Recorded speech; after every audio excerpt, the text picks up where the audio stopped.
अस्सलाम वालेकुम फ्रेंड, आप देख सकते हैं कराची शहर में आज जो है बारिश शुरू हो गई है। ठीक ठाक सुबह से लेके चल रही है। तो आ जाएं, आप भी देखें कि बारिश कितनी हुई है और कैसे हो रही है।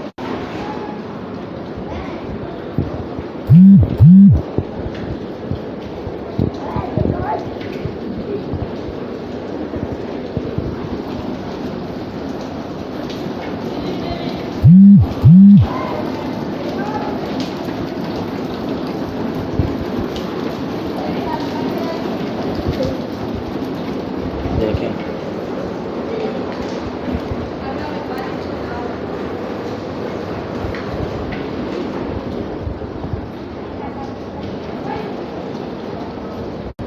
तो आप सबने देख लिया कि यहाँ पे बारिश हो रही है। फिर मिलते हैं किसी नई वीडियो में।